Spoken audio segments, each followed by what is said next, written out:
அனைவருக்கும் வணக்கம். இன்றைக்கி நம்ம வீடியோவில் என்ன பார்க்க போகிறோம் அப்படின்னு பார்த்தீங்கன்னா, உருண்டை குழம்பு எப்படி செய்ய போகிறதுன்னு தான் பார்க்க போகிறோம்.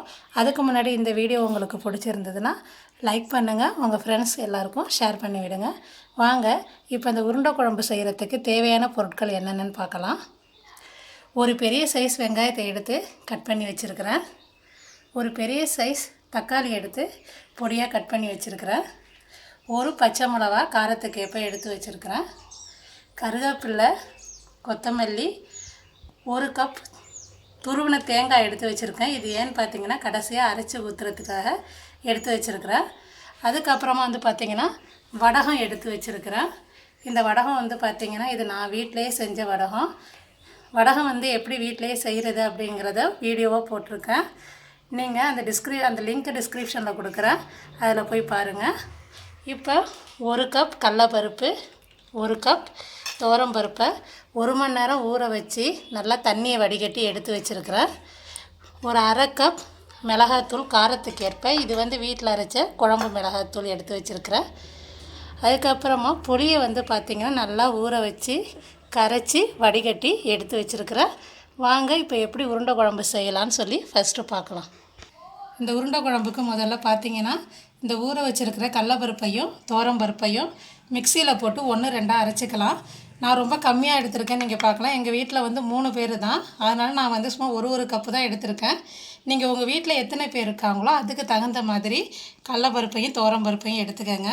ஃபஸ்ட்டு நம்ம இது என்ன செய்யலாம், மிக்சியில் கொஞ்சம் கொஞ்சமாக போட்டு 1-2 உடைச்சிக்கலாம். கல் உப்பு யூஸ் பண்ணுறதுனால நான் அரைக்கிறப்பயே கொஞ்சமாக உருண்டைக்கு எவ்வளோ உப்பு வேணுமோ அதுக்கு தேவையான உப்பை நான் அரைக்கிறப்பயே சேர்த்துக்கிறேன். நீங்கள் பவுட்ரு சால்ட்டு யூஸ் பண்ணுற மாதிரி இருந்தால் நீங்கள் உருண்டையை பிசைகிறப்ப கூட சேர்த்துக்கலாம். இப்போ இது எல்லாத்தையும் 1-2 அரைச்சிட்டு உங்களுக்கு காமிக்கிறேன். இப்போ எல்லா ஊற வச்ச கடலைப்பருப்பு துவரம்பருப்பு எல்லாத்தையும் மிக்சியில் போட்டு 1-2 உடைச்சிக்கிட்டேன். இது கூட கொஞ்சோண்டு மஞ்சத்தூள், கொஞ்சமாக மிளகாத்தூள், ஏன்னா நான் பச்சை மிளகா சேர்த்துக்கல, அதுக்காக கொஞ்சமாக மிளகாத்தூள் சேர்த்துக்கிறேன். சோம்பு கொஞ்சமாக,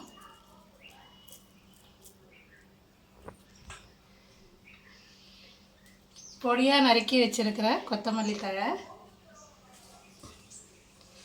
கருவேப்பிலை, பொடியாக நறுக்கி வச்சுருக்கிற வெங்காயம்,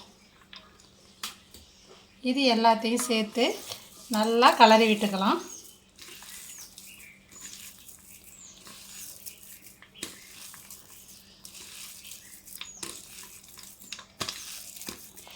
எதுக்கு கொஞ்சம் காரம் உப்பெல்லாம் சேர்க்குறோம் அப்படின்னு பார்த்தீங்கன்னா, தனியாக உருண்டை சாப்பிட்றப்ப உப்பு காரம் இல்லைன்னா சப்புன்னு இருக்கும். ஸோ அதுக்காக நம்ம என்ன செய்கிறோம், கொஞ்சமாக உப்பும் காரமும் சேர்த்துக்கிறோம். அப்போ நம்ம தனியாக சாப்பிட்றப்ப கூட உருண்டை நல்லா டேஸ்ட்டாக இருக்கும். இப்போ பாருங்கள், எல்லாத்தையும் நல்லா கலந்து விட்டுட்டேன். இப்போ இதை நம்ம சின்ன சின்ன உருண்டையாக பிடிச்சிக்கலாம். இப்போ இதை நல்லா கலந்து விட்டாச்சு. இப்போ இதை சின்ன சின்ன உருண்டையாக நம்ம உருட்டிக்கலாம். ரொம்ப அழுத்தி உருட்டக்கூடாது. அழுத்தி உருட்டினோம்னா அது வெந்த பிறகு பார்த்திங்கன்னா அப்படியே கல் மாதிரி இருக்கும். அதனால் அப்படியே லைட்டாக நான் சின்ன சின்ன உருண்டையாக உருட்டி ஒரு இட்லி பானையில் வச்சுக்கிறேன்.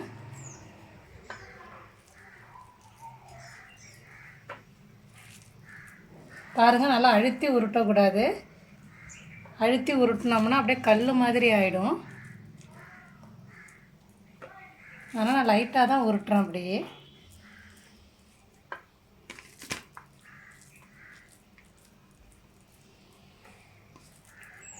இது ரொம்ப வேகணும் அப்படிங்கிற அவசியம் கிடையாது. ஒரு 10 நிமிஷம் ஒரு ஆவி வந்தால் போதும். ஏன்னா அடுத்து நம்ம குழம்புல போட்டு இதை வேக வைக்க போகிறோம். அதனால் எதுக்காக வேக வைக்கிறோம் அப்படின்னு பார்த்தீங்கன்னா, குழம்புல போட்டதும் கரைஞ்சி போயிடும். அதுக்காக லைட்டாக ஒரு 10 நிமிஷம் ஒரு ஆவி கொடுத்து நம்ம வேக வச்சுட்டு அப்புறம் குழம்புல போட்டோம் அப்படின்னா கரையாமல் உருண்டை அப்படியே இருக்கும். அதுக்காக தான் சில பேர் இதை எண்ணெயில் வறுத்தும் போடுவாங்க, அப்படியும் செய்யலாம். ஆனால் நான் மேக்ஸிமம் பார்த்திங்கன்னா நான் அவிச்சு தான் போடுவேன். இப்போ எல்லாத்தையும் நம்ம உருட்டியாச்சு.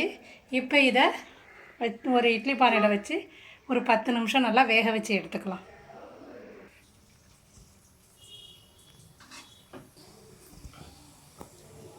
இப்போ நான் அந்த அடுப்பில் உருண்டையை வேக வச்சுட்டேன். அது ஒரு 10 நிமிஷம் வேகிறதுக்குள்ளே நம்ம இந்த அடுப்பில் குழம்ப தாளிக்கலாம். ஃபஸ்ட்டு எண்ணெய் சட்டியை போட்டுக்கலாம்.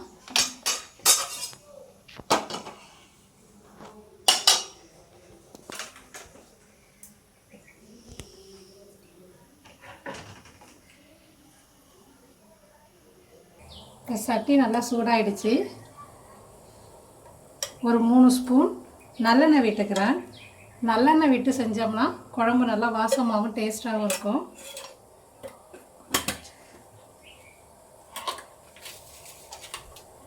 இப்போ எண்ணெய் நல்லா காயட்டும்.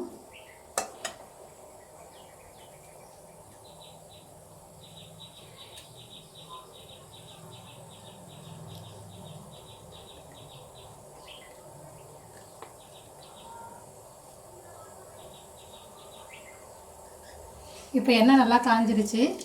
தாளிக்கிறதுக்கு வடகம் சேர்த்துக்கிறேன். வடகம் நல்லா பொரியட்டும். இப்போ வடகம் நல்லா பொரிஞ்சிருச்சு. ஒரு பச்சை மிளகா சேர்த்துக்கிறேன்.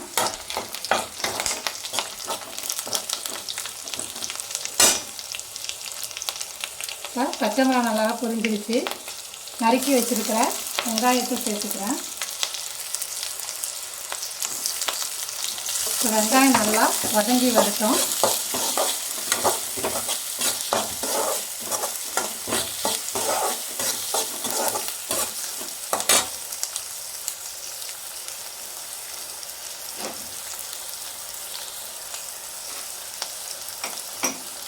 குழம்புக்கு தேவையான உப்பு பார்த்திங்கன்னா நான் இப்போயே சேர்த்துக்கிறேன்.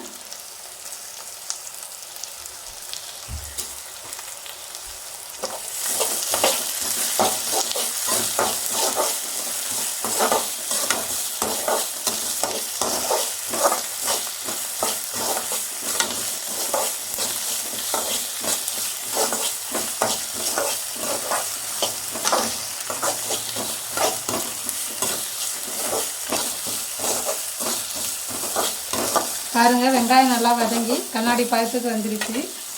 இப்போ கொஞ்சமாக கருவேப்பிலை சேர்த்துக்கிறேன்.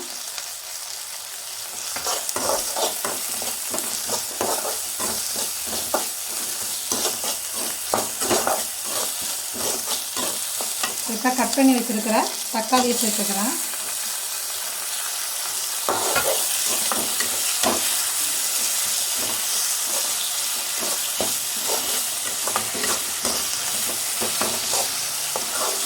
தக்காளி கொஞ்சம் நல்லா வதங்கி வரட்டும்.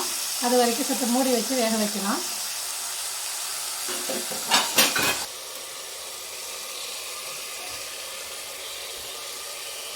இப்போ தக்காளி வதங்குற அந்த நேரத்தில் நம்ம குழம்புக்கு தேவையான தேங்காயை அரைச்சி எடுத்துக்கலாம்.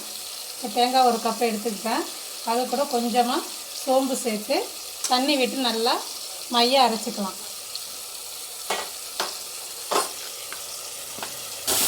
பாருங்கள், தக்காளி நல்லா வதங்கிடுச்சு. இப்போ எடுத்து வச்சுருக்கிற குழம்பு மிளகாய்த்தூளை சேர்த்துக்கிறேன். அதையும் லைட்டாக வதக்கிக்கிறேன். இந்த பச்சை வாசனை போகிறதுக்காக லைட்டாக வதக்கிக்கிறேன்.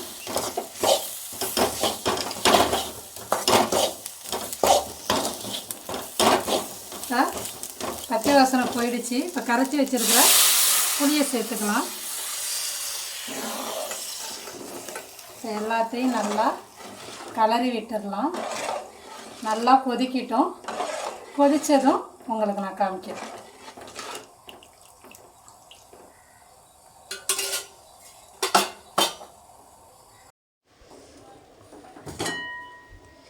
இப்போ பாருங்கள், உருண்டை நல்லா வெந்துருச்சு. இப்போ இது நல்லா குழம்பு கொதித்ததும் அதில் சேர்த்துக்கலாம். இப்போ பாருங்கள், குழம்பு நல்லா கொதிக்குது.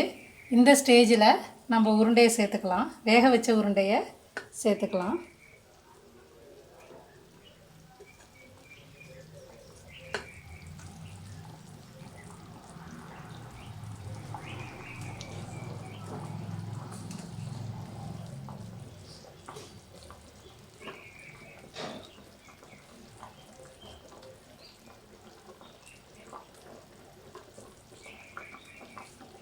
இப்போ எல்லா உருண்டையும் சேர்த்தாச்சு. இப்போ இது நல்லா கொதிக்கட்டும். ஒரு 5 நிமிஷம் மூடி வச்சிடலாம்.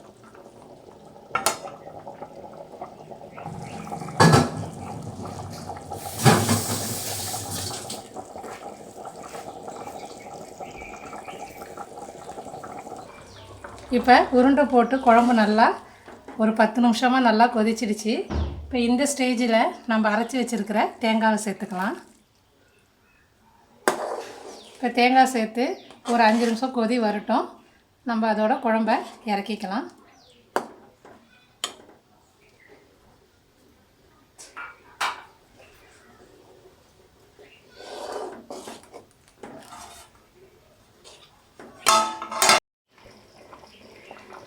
பாருங்கள், தேங்காய் சேர்த்து குழம்பு நல்லா 5 நிமிஷமாக நல்லா கொதித்து குழம்பு நல்லா திக்காகிடுச்சு. தேங்காயோட பச்சை வாசனையும் போயிடுச்சு. ஸோ இந்த ஸ்டேஜில் நம்ம குழம்பு வந்து ஆஃப் பண்ணிக்கலாம். இப்போ பொடியாக நறுக்கி வச்சுருக்கிற அந்த கொத்தமல்லி தழையை சேர்த்துக்கிறோம். பாருங்கள், சுவையான உருண்டை குழம்பு ரெடி ஆகிடுச்சு. எப்போதும் பார்த்திங்கன்னா நம்ம நார்மலாக குழம்பு தாளிக்கிறப்ப கடுகு வெந்தயம் போட்டு தாளிப்போம். ஆனால் அதுக்கு பதிலாக நான் வந்து வடகம் போட்டு தாளிச்சிருக்கிறதுனால இந்த குழம்பு வந்து பார்த்திங்கன்னா நல்லா வாசமாகவும் இது தனி ஒரு டேஸ்ட்டாகவும் இருக்கும். கண்டிப்பாக நீங்களும் இதே மாதிரி ட்ரை பண்ணி பாருங்கள். எப்படி இருந்ததுன்னு கமெண்டில் சொல்லுங்கள். நன்றி, வணக்கம்.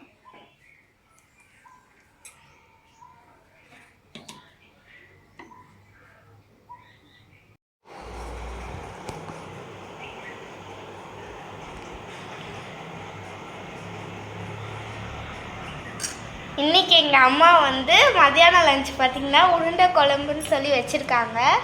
இப்போ நான் சாப்பிட்டு பார்க்க போகிறேன்.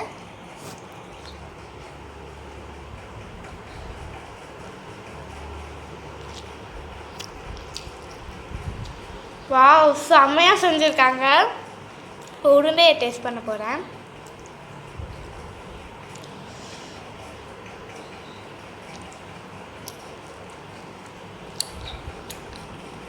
சூப்பராக இருக்குது. நீங்களும் ட்ரை பண்ணி பாருங்கள்.